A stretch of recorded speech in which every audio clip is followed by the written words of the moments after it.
akan saya perlihatkan terlebih dahulu untuk solder-solderannya. Ini bekas solderan sendiri, itu bisa kalian perhatikan, ada modifan sendiri, tapi nggak apa-apa, ini mantap. Halo teman-teman, assalamualaikum warahmatullahi wabarakatuh. Selamat datang kembali di channel Ide Kreatif.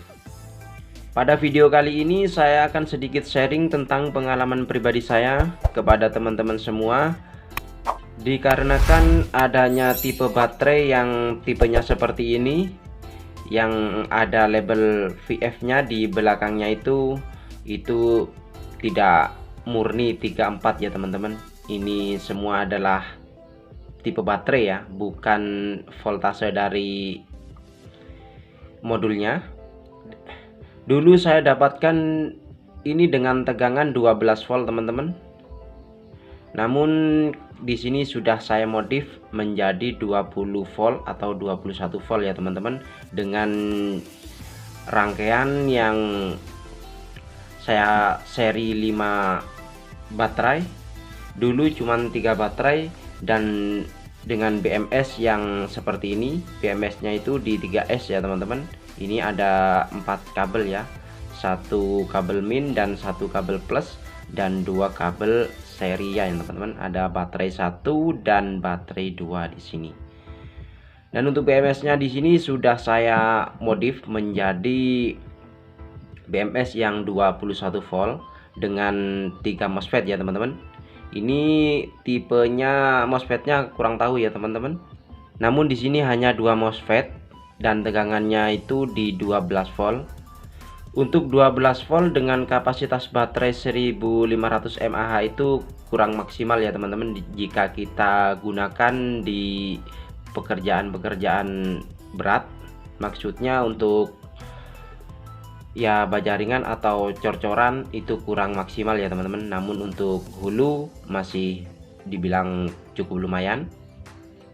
Ini saya bongkar terlebih dahulu untuk cara-cara penyambung dari baterai cold dress ini ya teman-teman.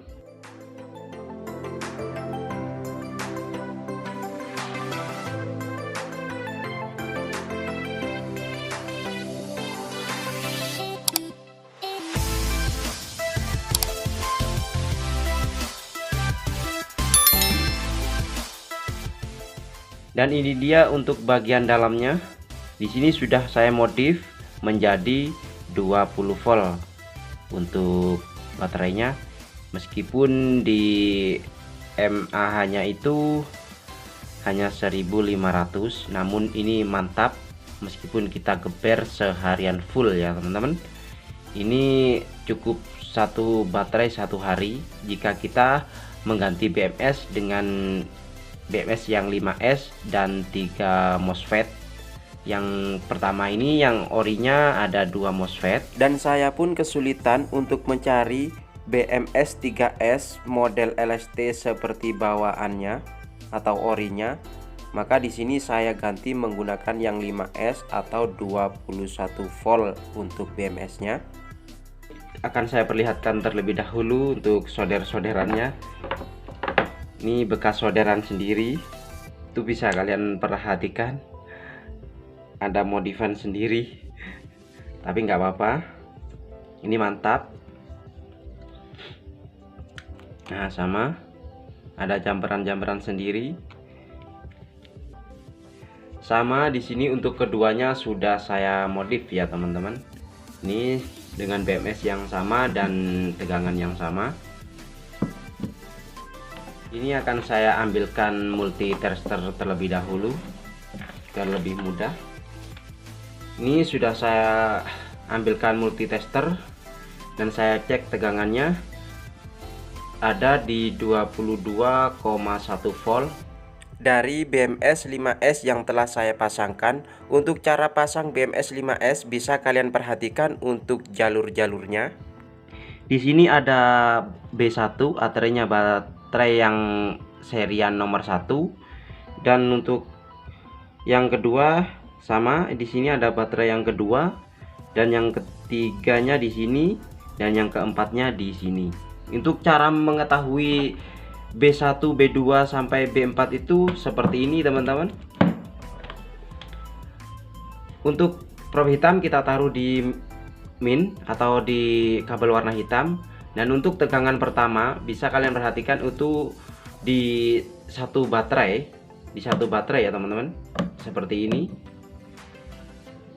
Nah itu ada satu baterainya terbaca 4,3 volt. Untuk dua baterainya terbaca 8,7 volt.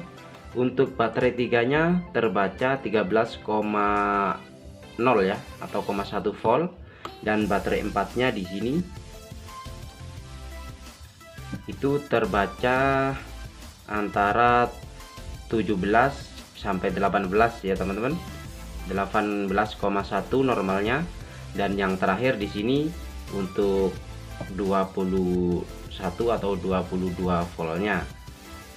Dan urutannya seperti itu teman-teman untuk penyambungan BMS yang 5S seperti ini. Namun untuk BMS yang orinya yang 3S ini cuman ada satu B1 dan B2 itu aja ya teman-teman. Untuk cara nyambungnya seperti ini. Min yang pertama, kabel min sama di posisi min, yang plus di plus yang misalkan yang di sini yang 3S ya teman-teman, misalkan cuman 3 baris atau 3 baterai, ini plusnya di sini dan baterai satunya di sini, baterai duanya cukup di sini, dan seriannya yang terakhir di sini. Untuk seriannya seperti itu.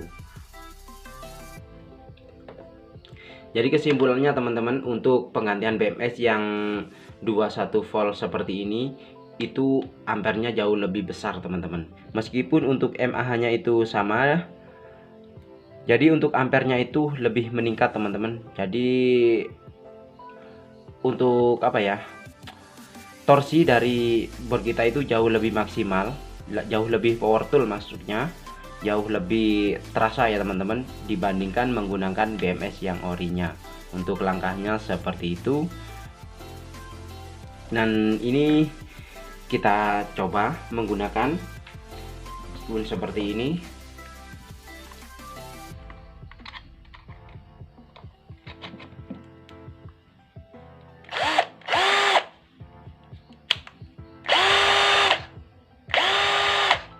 Sayangnya di sini saya tidak mempunyai alat ukur dari RPM. Ini mereknya seperti itu teman-teman. Hati-hati jika kalian ingin membeli peralatan pertukangan ya teman-teman. Berhati-hati. Jadi jangan sampai terkecoh dengan harga yang murah. Oh ya teman-teman, di sini untuk DC motornya sudah saya modif juga. Di sini yang orinya itu seperti itu. Untuk orianya hanya di tegangan 12 volt, namun saya modif juga menjadi 21 volt. Dan agar hasilnya itu jauh lebih maksimal, ini sepaket sama ini ya teman-teman. Namun ini bisa kita manfaatkan jika ada casing-casing yang nganggur. Ini bisa kita jadikan bor harian-harian khusus untuk membuka-buka atau menutup skrup yang ringan-ringan. Ini mantap. Namun untuk pekerjaan berat itu kurang maksimal menurut saya. Jadi kesimpulannya buat teman-teman yang ingin mengupgrade ya langkahnya seperti itu. Nah ini bisa diperhatikan atau dibaca lebih teliti. Jadi B1 ada di serian nomor 1 ya teman-teman, atau di baterai 1. Terus baterai 2 nya itu di sini, baterai 3 nya di sini, dan baterai 4 nya di sini. Dan ini adalah min plusnya dari BMS. Oke, semoga video ini bermanfaat. Jangan lupa like, komen, dan subscribe jika menurut kalian ini mantap. Oke, wassalamualaikum warahmatullahi wabarakatuh. Untuk baterainya tidak perlu kita cas karena untuk voltasenya sudah memenuhi dari BMS ini. Namun untuk cara pengecasannya itu sama seperti ini. Ini warnanya itu biru. Dan jika kita cas ini akan berubah menjadi merah. Nah itu merah, tapi itu terlihat, nah itu merah ya teman-teman. Tadinya itu mengecas seperti itu untuk cara